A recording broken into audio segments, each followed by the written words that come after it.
Welcome to Pit Stop with Traffic Jam Jimmy. Boy, do I have a special guest today. Joining me is the Oriole Hall of Fame broadcaster, Mr. Fred Mafra. Fred, good morning, sir. Hey, Jimmy, what a piece of vehicle you have here. I wish I had half of the stuff in my car that you have in yours. Well, I wish you were still broadcasting the Oriole. Thank you. I appreciate that. All right, so look, everybody asks me, what's Fred up to now that he's retired? Now that I got you, what are you going to tell everybody? Playing granddad. My grandkids down in Tampa live 10 doors away. So my wife Marlene and I have the opportunity to see the kids just about every day. And boy, it's a lot different being a grandfather than it was a father. A lot less responsibility, a lot of fun. And during the pandemic, especially the lockdown, it was great to be able to see them once in a while to provide a bright light in a really dark situation. Aren't grandkids great? They're wonderful. If I didn't have never said great, I would have had them first. Yeah. All right, so let's talk Fred Mafra. Now, you're a local Baltimore boy. Yeah. Born and raised in Baltimore. Let's go back to your childhood. Tell us who little Fred was. Okay, I was born in on Spring Court, believe it or not, off Pratt Street, which was, I would guess you would call that a subsistence type of a housing. Right. Then my mom and dad. My dad was a construction worker for Local 16. And my dad worked at Local 16, for Local 16 for quite a while. And we moved to Kane Street in East Baltimore off Eastern Avenue. Went to Patterson High School, Our Lady of Fatima, first graduating class from Our Lady of Fatima in East Baltimore. And so I'm a Baltimore guy. And then went to college elsewhere and had my first jobs all across the country.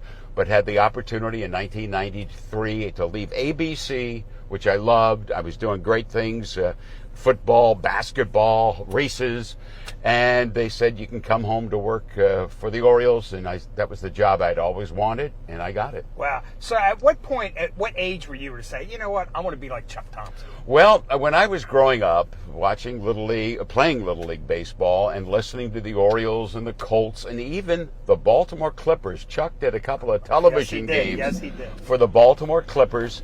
I would go and listen to him and just say, wow, I wish I could have his job, in the respect that he got to see the Orioles every day, he got to see the Colts every game, Clippers, and I either wanted to broadcast like Chuck or be a catcher for the Orioles like a guy by the name of Gus Triandos. He was my idol, and I had the opportunity not to play for the Orioles but to broadcast, and it's something that I still pinch myself about. Now, we both grew up in the 60s and 70s when the Orioles had that awesome players, and even into the 80s, Brooks and Frank and Palmer. Right. And so, you know, we also had great broadcasters. We had Chuck. We had Bill O'Donnell. You had Ernie Harwell here. Ernie, that's right. You started had there. Bob Murphy, who is in the Hall of Fame. He is also a former Oriole. Frank Messer was an outstanding broadcaster. And I remember a guy who always, with National Bo and Bailey Goss. Bailey, yeah. So that was a great foundation. Plus, when I would go to bed at night, and I don't know if kids still do this because I don't know if radio is a primary situation for them, but I would go to sleep or tried to go to sleep with the transistor radio under my pillow. And I'd be listening to Chuck or KDKA in Pittsburgh or all across the country.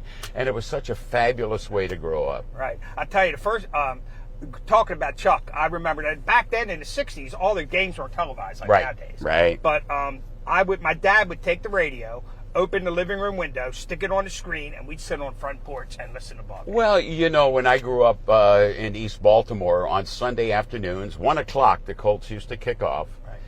And on those fall days when it was still Indian summer, you could walk down the alleyways in my neighborhood and hear Chuck's voice echoing throughout the alleyways because he was talking about Johnny Unitas dropping back to pass over the middle. There's Raymond Berry makes the catch, or the handoff to Lenny Moore, and it was fabulous. I just, the other day I rode by my old house and those reminiscences just popped into my head. Right. And, you know, he explained the game, like you said, ground ball to Brooks, he dives, one hopper to Boog. You could Right. visualize the play in your brain just by listening to Chuck. Well, that's when radio was almost the primary for sports fans to be able to enjoy their team when they weren't at the ballpark. And, of course, at the time, the Orioles didn't have a great following at Memorial Stadium. Right. They had difficult time selling out World Series. Right. But Chuck was our eyes, he was our ears, while the Colts, I think, ruled the city of Baltimore at the time. And with the great Colt players that they had, he was my conduit to sports in Baltimore. Chuck called that 58 game, the so-called greatest game ever played. Right, he did. The Giants up in Yankee Stadium. And I still have that picture on my wall of Alan Amici going in for the touchdown with that big wide hole. And yeah, those were great days. Well, I'll tell you what, we were lucky to have Chuck, and we were lucky to have you. Well, I appreciate that. Thank you. I was lucky to be doing what I did. So, unfortunately, when you started, we haven't been to a World Series since. Right, but I know. What were some of the highlights that you broadcast? Well, obviously, going to the postseason was a highlight, but you always have to remember being part of, and not that I was any a conduit or instrument to the history, but being part of Cal breaking Lou Gehrig's Wasn't record. that special? That was amazing, being there and watching that every night and wondering whether that streak would come to an end with Cal saying it will come to an end, right, or whether an injury would stop it. And then when Cal made his final tour around Major League Baseball, to see the fans embrace him and show their love for what he brought to the game of baseball. Right. Well, luckily, I got to go with my dad and my son. So, you know, that's what baseball's all about. Right. That was special. So let's go to the negative part of broadcasting. That travel you had, right, hotels and flying. How hard was that on you? Well, that's one of the reasons why I retired, plus health situations, my hip and knee, etc. But as you get older, when you're young, it's fun going to these cities. Right. And seeing new cities. But after you've seen them 50 times and you're stuck in a hotel room, or you're flying after a ball game and you fly and land at 3 o'clock in the morning, head to the hotel, it's 4 o'clock in the morning, and the morning newspaper is at your doorstep at the hotel room.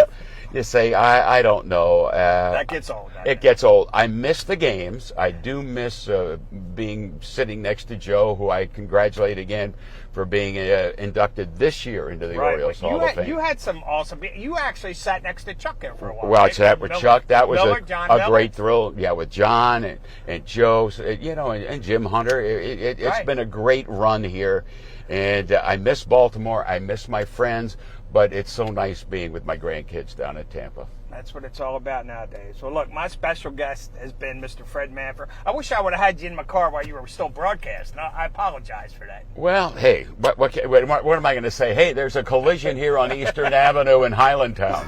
I just wish I had your pipes, because people hate my voice. And I'll tell you what, if I had pipes like you or Chuck, but I'll tell you what, Fred, I want to thank you for those many. Hey, Jimmy. Quarter of a century listening to you call the Oriole I've games. known you for many years. You and Tom Davis together, Tom and I like brothers. Yes, I know. And as I say, I miss my friends here in Baltimore. We've had a great run while we've been visiting, catching up and finding out what's going on with the folks that we know and love. And I miss Baltimore, but grandkids take priority. Amen. And we miss you. Ladies and gentlemen, I want to thank Mr. Fred Mafra for everything. My pleasure. My pleasure. Anytime, Jimmy. Anytime you're going to describe accidents, come down to Tampa. There are plenty of them for you.